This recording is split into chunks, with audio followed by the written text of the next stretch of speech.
चित साहब, बिल्कुल इसमें कोई शक नहीं कि अरब जो है वो अमेरिकी छतरी से निकल रहे हैं, और सबसे बड़ा सवाल जो है वो इस वक्त यही है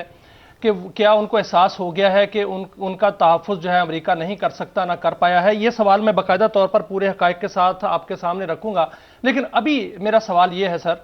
कि अमेरिका बार बार, अमेरिकी मीडिया ये कह रहा है कि ईरान जो है वो खित्ते से अलावा भी अमेरिका को जो है वो हिट कर सकता है।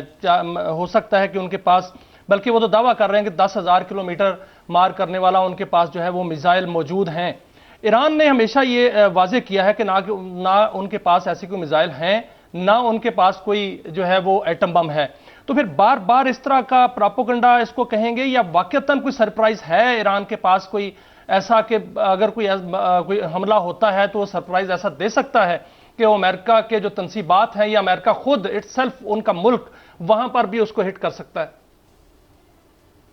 मियाँ साहब, मैं अमेरिका में क्योंकि एक काइजन फाउंडेशन हमने यूएस से बनाई हुई है, मैं उसका पैटर्न चीफ हूँ, वहाँ हमने जना लाइब्रेरी खोली है, तो मैं वहाँ काफी दोस्तों को जानता हूँ, उनसे मैं बात करता रहता हूँ उस सिलसिले में। तो उनको ये लगता है कि ये जो जंग है हमसे बहुत दूर है।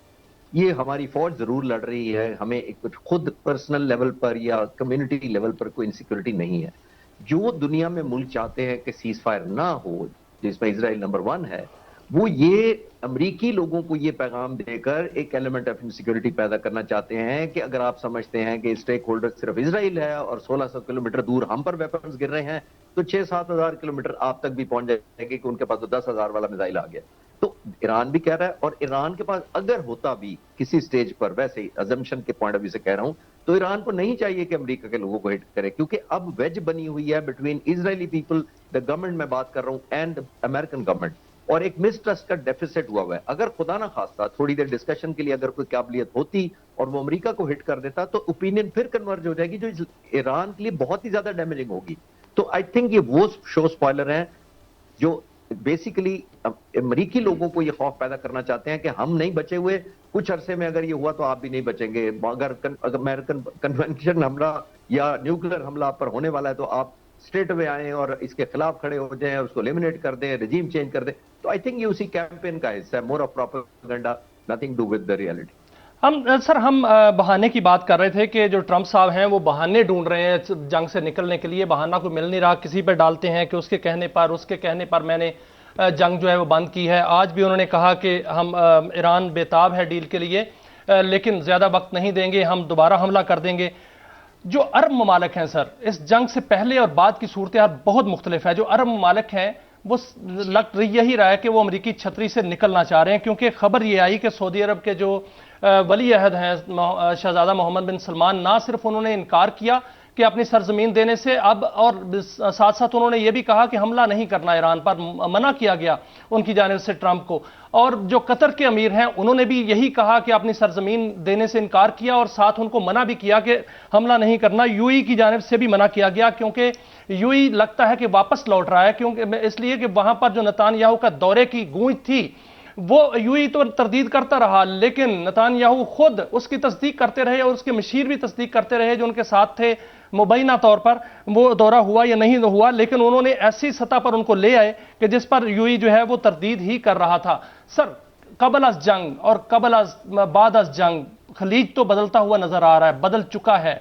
क्या ये जो अमरीकी छतरी है उससे निकले हैं, या ये जंग की जो सूरत हाल पैदा हुई है इससे अरब ममालिक, खलीजी ममालिक इकट्ठे होंगे, मुत्तहिद हो जाएंगे एक दुश्मन के खिलाफ, या पाकिस्तान का रोल जो है वो खलीजी ममालिक में बढ़ जाएगा, चीन का रोल बढ़ जाएगा? क्या मंजरनामा देख रहे हैं मुस्तकबिल का? मियाँ साहब देखिए, जो लीडर का ट्रस्ट होता है ना, किसी लीडर का भी, और खासतौर पर अगर सुपर पावर का वो सदर हो, तो उसका ट्रस्ट और इंटेग्रिटी बहुत ज्यादा हाई वैल्यू गिनी भी जाती है और होनी भी चाहिए। और अगर उसका एक दफा ट्रस्ट शैटर हो जाए किसी वजह से भी, तो वो फिर डोमिनो इफेक्ट होता है। वो बचपन में जब ईंटें खड़ी करके एक ईंट को धक्का मारते थे तो सारी ईंटें गिर जाती हैं, कार्ड भी इसी तरह सारे गिर जाते हैं। तो ये डोमिनो इफेक्ट होता है। लीडरशिप का बहुत ज्यादा डोमिनो इफेक्ट होता है। अगर आपकी क्रेडिबिलिटी किसी वक्त लूज हो जाए, तो न्यू फाउंड रियलिज्म सिर्फ मिडिल ईस्ट के लोगों को अचानक तो नहीं आ गया। आप इटली का देख लें, आप स्पेन का देख लें, उनके लीडर्स को वो कहते हैं कि दे आर हॉरेबल, उन्होंने मुझे डिसअपॉइंट किया। नेटो का देख लें, उन्होंने फ्रेंड किया। कनाडा को वो स्टेट बनाना चाहते हैं, ग्रीनलैंड पर कब्जा करना चाहते हैं। तो उन्होंने ऐसे सर्कमस्टांसेस में ایک ہمبل میری انڈرسٹینڈنگ یہ ہے کہ جب اتنی بڑی سپر پاور ایک کیمپین چلانے جا رہی ہو جنگ میں تو اس کو تو کنورج کرنا چاہیے لوگوں کو اپنی طرف، ایک یونٹی اور سمبلزم ڈیولپ کرنا چاہیے کہ ایران کے خلاف اتنے لوگ میرے ساتھ ہیں۔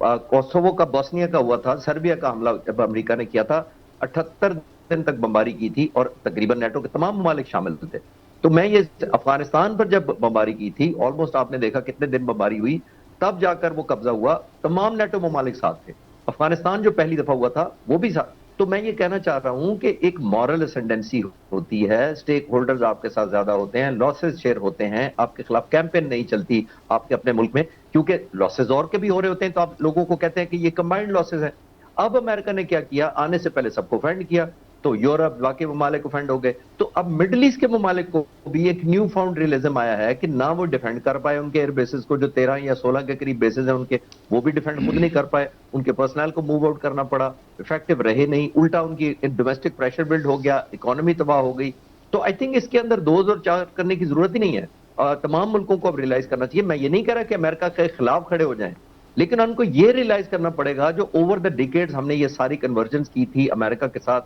اس نے پے آف کیا کہ نہیں، اور اوپر سے ایران کی strength, new found strength Iran کو مل گئی ہے، تو under the circumstances definitely realignment ہوگی۔ بلاکس کیا شکل اختیار کرتے ہیں وہ آنے والے وقتوں میں پتہ لگے گا۔ اچھا یہ فرمائیے، آئرن ڈوم کے خلاف دونوں بولے ہیں، شی جن پنگ اور پیوٹن، اور یہ کیا، اور یہ ساتھ وہ کہہ رہے ہیں کہ یہاں جنگل کا قانون ہے، تو یہ فوراً بعد میں دورہ ہوا، یہ کیا میسیجنگ کی گئی ہے اور کیا کہا گیا؟ اور یہ بھی یاد رہے کہ $14 بلین کی تائیوان کو ڈیل بھی اس نے کینسل کر دی ہے، تو یہ ایک تو بڑا ڈیفینسو پہ چلا گیا ٹرمپ، اینڈ یہ آئرن ڈوم کے حوالے سے یہ کیوں، گولڈن ڈوم جو کہ ہوگا اوپر سے خلا میں سے، اس کے خلاف کیوں بولے ہیں دونوں بڑے لیڈر؟ دیکھیے، امریکہ کا کوئی بھی جو اسٹریٹجک ڈیزائنز کا ویپن ہوگا وہ دونوں ملکوں کو کاؤنٹر کرے گا، اور جتنا آپ دنیا سے دور جنگ لے کر جائیں گے اتنی ہی زیادہ ایک ایلیمنٹ آف ڈسکمفرٹ یا انوائنس شروع ہو جاتی ہے۔ پریزیڈنٹ پوٹن کا جو دورہ ہے وہ آلموسٹ آپ نے دیکھا اناؤنس ہی پریزیڈنٹ ٹرمپ کے فوراً بعد ہوا ہے، دیٹ مینز یہ سیکوینشل کیا گیا ہے۔ اور پریزیڈنٹ پوٹن کی کیا انٹرسٹ ہے؟ آبویسلی سب سے بڑا تیل کا سپلائر ہے ایران سے، تو وہ صرف 1.4 بلین بیرل روزانہ لیتا ہے چائنا، جو کہ ایران کا تو 90% ہے لیکن چائنا کا صرف 13% ریکوائرمنٹ پوری کرتا ہے، باقی وہ زیادہ تر روس سے پوری کرتا ہے۔ روس کے بہت زیادہ سٹیک ہیں، روس سب سے بڑا کلائنٹ ہے، روس کا یہ پہنچنے کا ایک ثابت کرنا بھی ہے پریزیڈنٹ پوٹن کا اس ٹائم کے اوپر کہ میں ٹرسٹڈ پارٹنر ہوں، کیونکہ آئل کی سپلائی کا کبھی انہوں نے نہ بلیک میل کیا نہ تھریٹن کیا، نمبر 1۔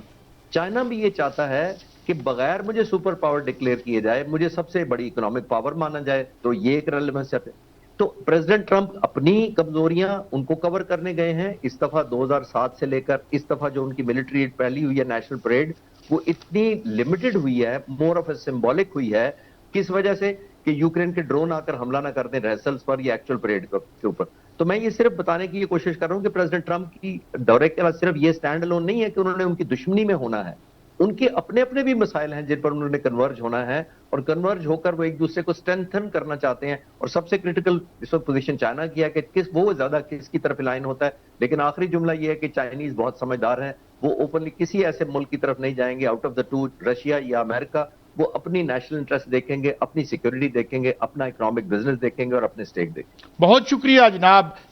خالد چشتی صاحب، آپ نے ہمیں وقت دیا، گاڈ بلیس یو، کیونکہ آپ ہمیشہ you are so kind to spare time for us.